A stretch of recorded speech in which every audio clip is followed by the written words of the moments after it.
Welcome to the Israel Bible Podcast. My name is Cindy Parker. I am an author, a speaker, and the professor of Holy Land Studies at the Israel Bible Center.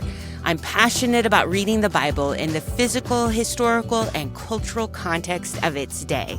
In this podcast, I'd like to invite you to join me as I sit down each week with other faculty members of IBC to discover new aspects of the Bible. These are some of my all-time favorite dialogues because as a modern audience reading an ancient text, we know that the Bible does not need to be rewritten, but it needs to be reread. One of the things Israel Bible Center offers is this delightful collection of conversations that are called roundtable talks. These are between Dr. Yeshaya Gruber and world-renowned scholars. It is such a pleasure to hear these experts talk about what puzzles them or what stimulates their research. Or, in the case of today's conversation, a simple question about the dichotomy between Jew and Gentile, or Goy, or nations, that leads to a deep dive into literature only to return to the surface with surprising conclusions. In a roundtable talk called Jew versus Goy in Pauline and Rabbinic Thought, Dr. Gruber talks with Professor Ishay Rosen-Zvi from Tel Aviv University. Professor Rosen-Zvi teaches rabbinic literature in the Department of Jewish Philosophy in Talmud. But the subject of this conversation is about a book that Professor Rosen-Zvi wrote with Adi Ophir called Goy, Israel's Multiple Others and the Birth of the Gentile. First, in the conversation, they talk about how the idea of Jew versus Gentile is not actually found in the Hebrew Bible. And then they go on to discuss the Apostle Paul's role in highlighting this dichotomy, which begs the question, what is going on and why would Paul do such a thing? You're curious, right? It's a good conversation. So lean in and enjoy. The first question to ask is, when was the Goy born? Right? I mean, the concept of the Goy.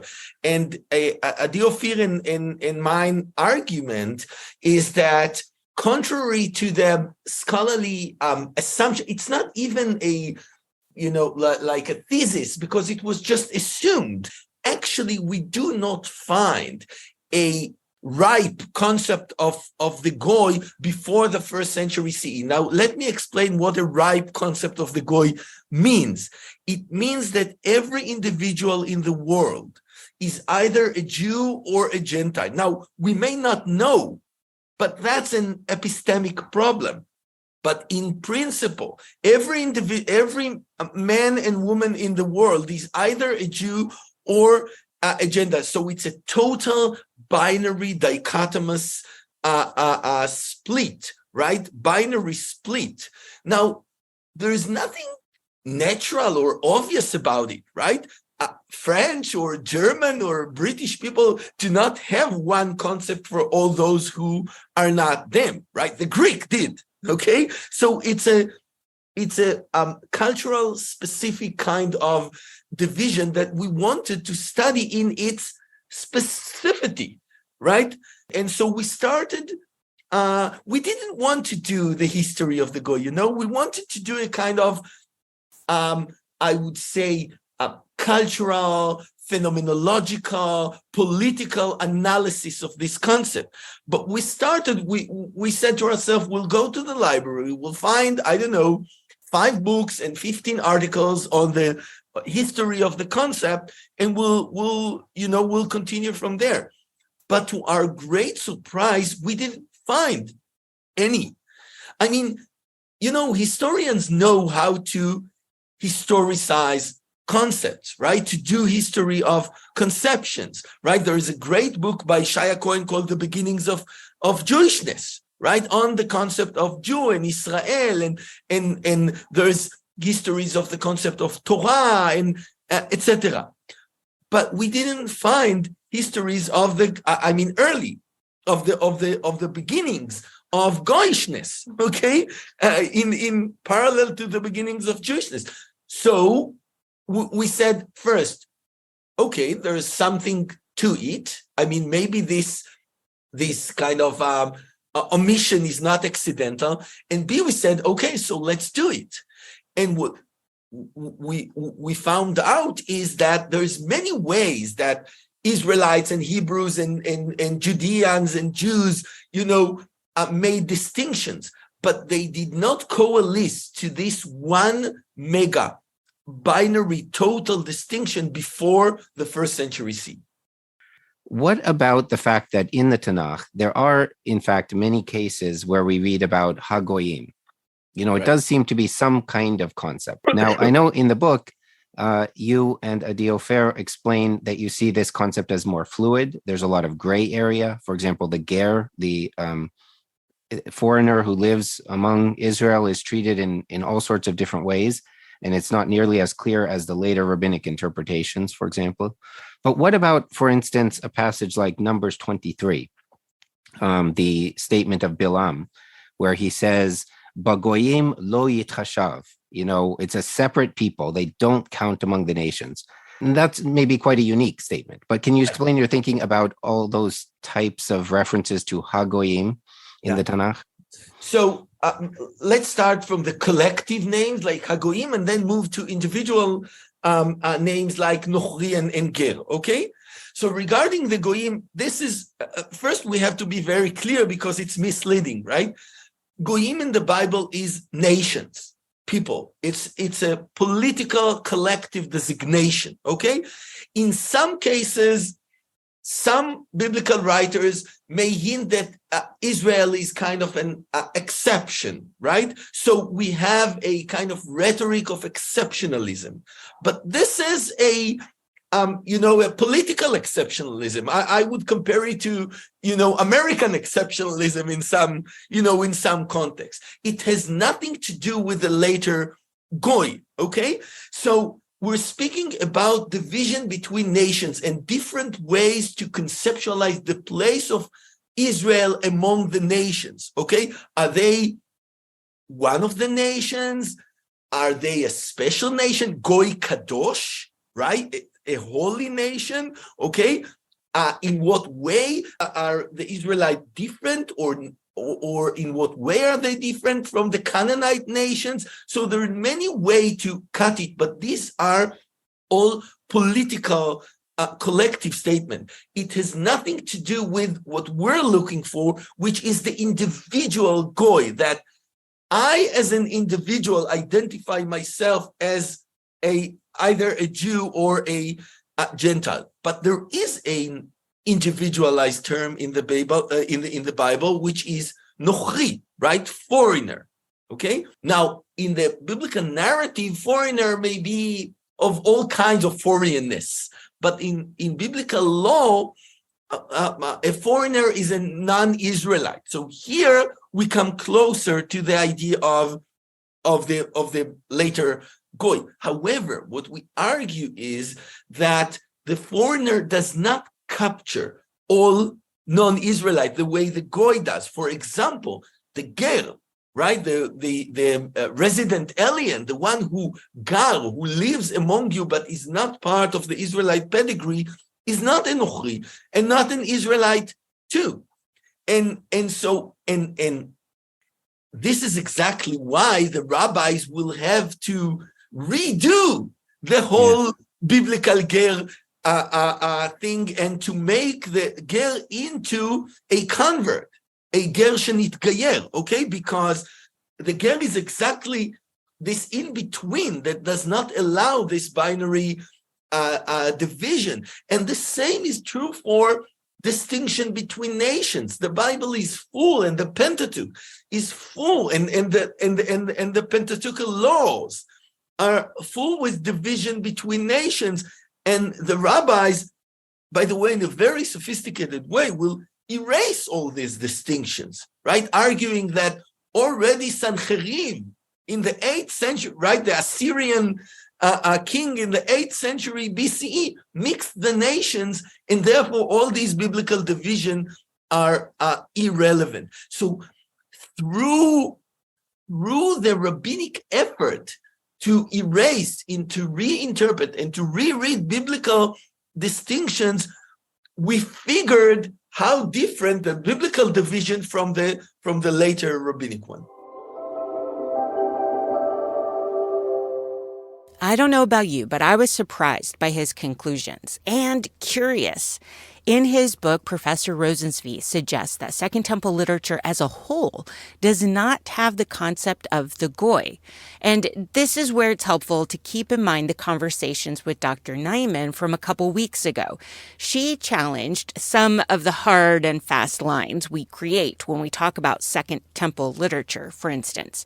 And now Professor Rosen-Zvi does something similar. He says, everything is in transition. These ideas are all fluid.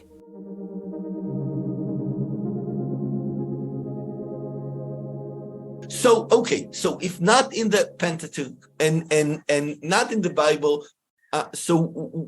where can it be found? So we just went along Second Temple literature, what some call intertestamental literature, right? Hellenistic, Jewish Hellenistic literature, etc., to find in what ways did they, did they make a distinction before the Goy took over. So a large chunk of the book is actually reconstructing different conceptions of distinction before this one mega distinction took over. So, for example, the Book of Jubilees, 2nd century BCE, written in Judea in Hebrew.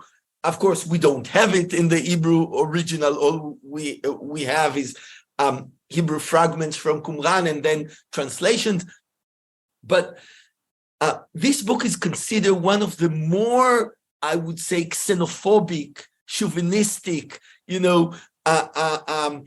books, because it repeatedly talks about distinguishing yourself from the nations. However, what Adi and I argue is that you see there clearly that they don't have anything like the Goy, and therefore the book has to kind of juggle between all kinds of concepts, and you have full chapters, right, trying to cover, all these others, the Canaanite idolaters, right, Ham, and those who worship this and those who worship that, and yet it is still in the biblical world, in this sense that it makes distinctions between nations, right? Lavan is not, right, is not in the same category as other nations, as Ishmael,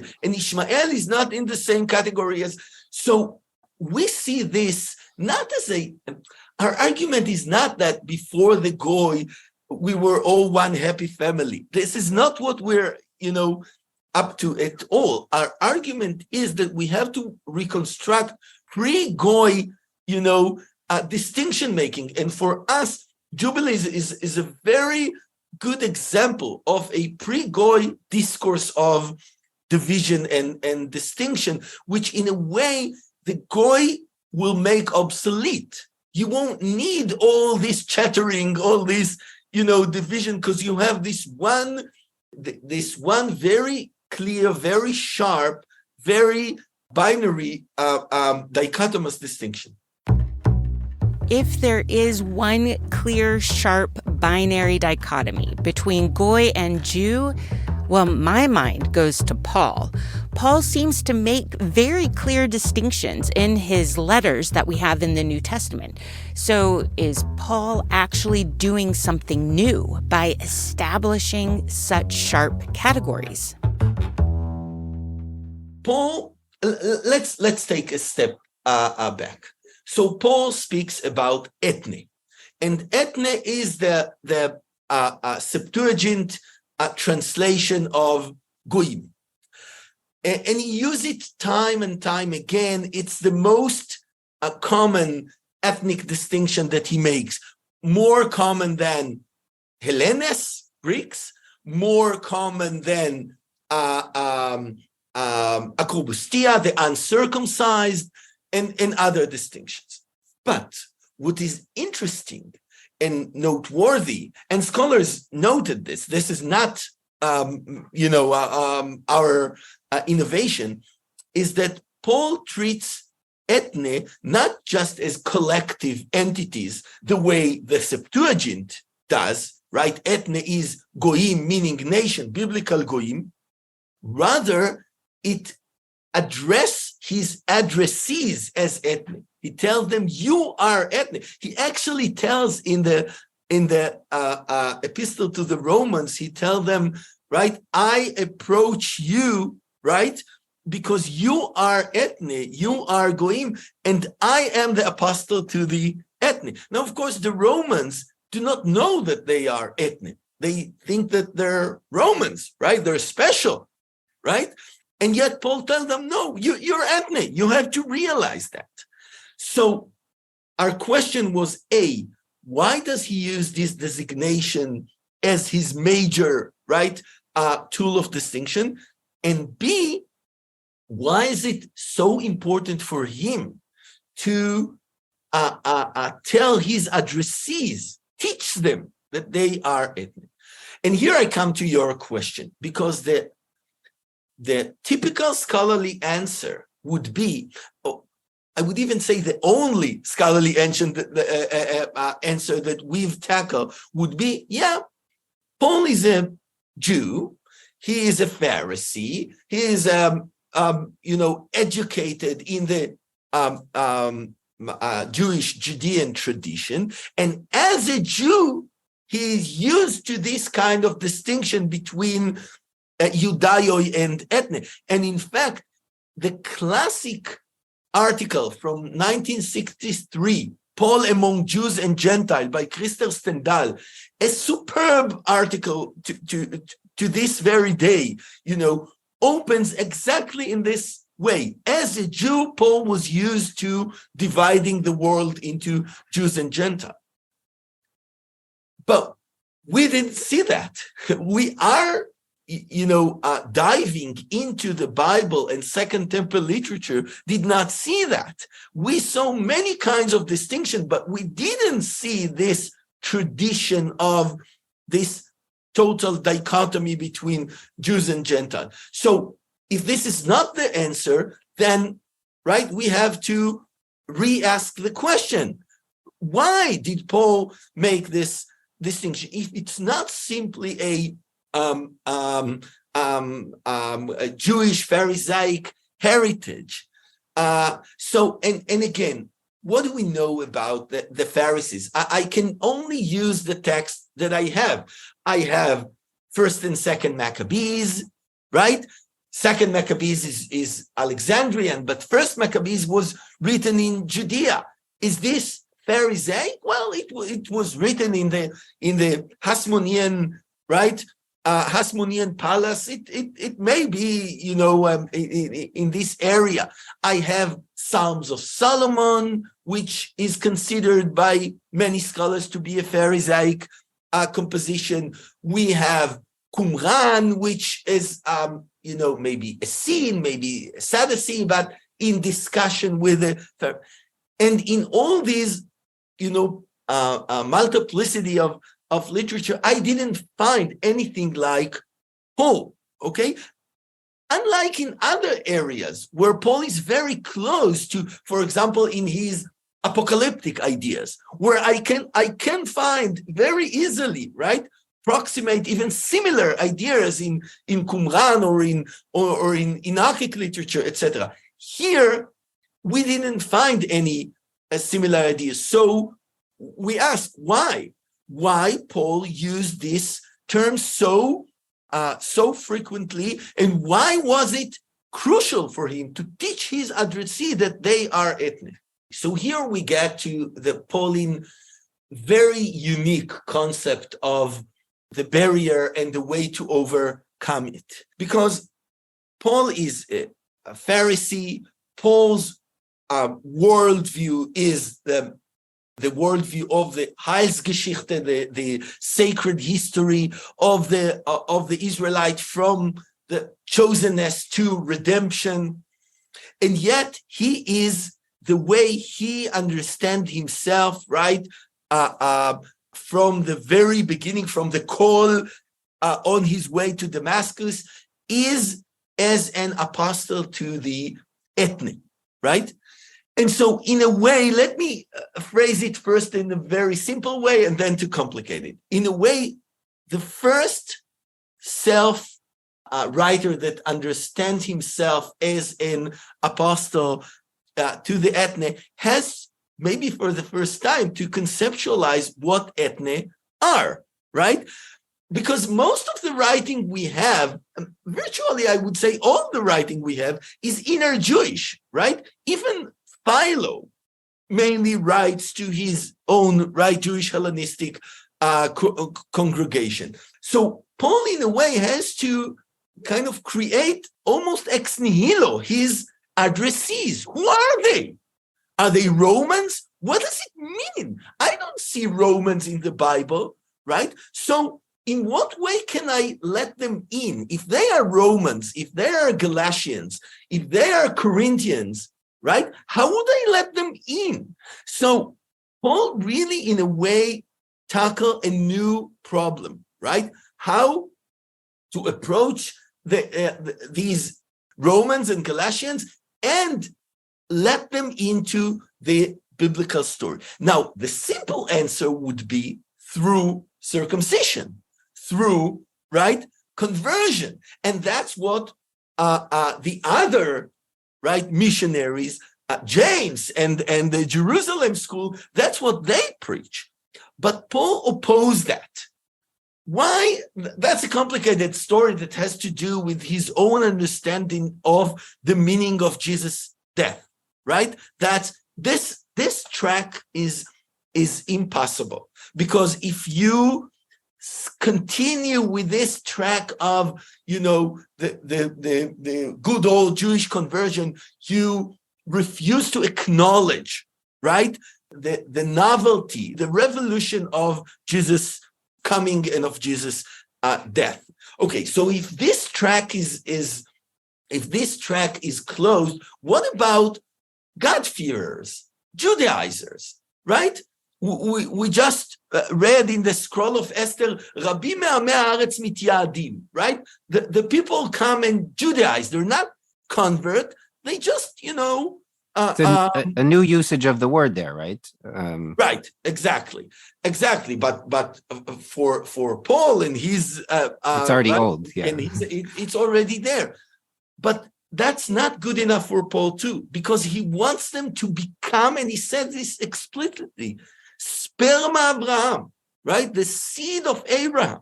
So they can't be circumcised, and yet they have to become integral part of the story, right? They have to become Abraham's seed, Abraham's sons, right? So as Paula Friedrichson put it in a very, I think, elegant way, this is no man's land, because they're not pagans, right?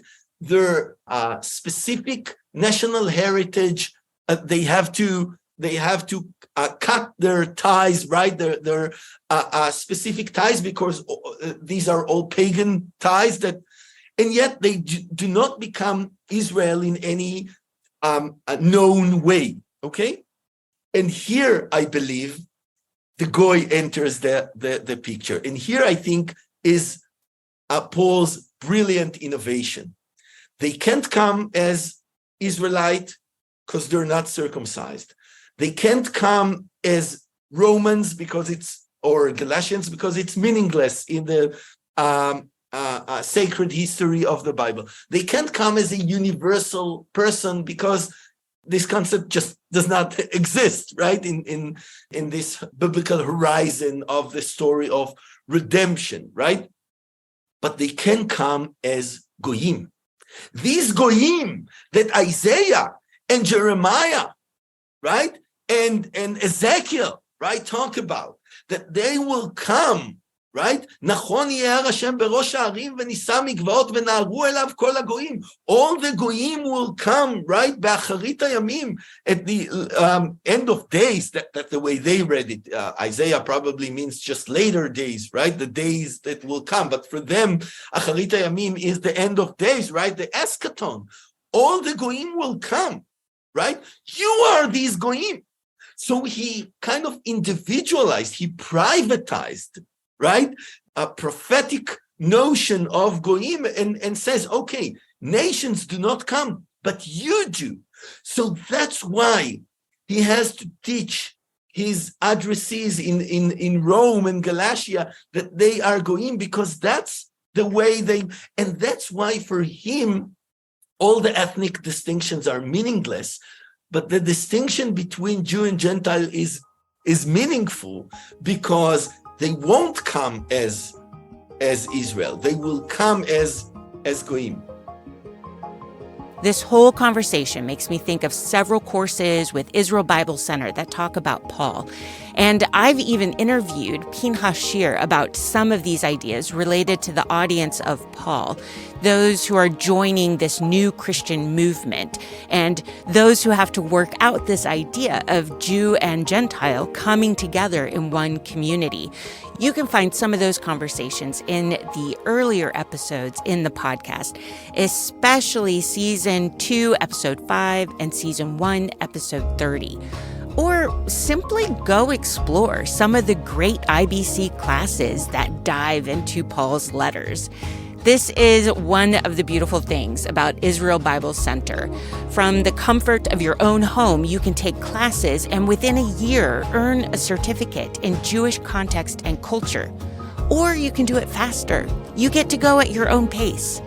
Thank you, Jeremy McDonald from Mason Jar Music, for editing, mixing, and adding in all the good music. And thank you for hanging out with me and being curious about all things Bible related.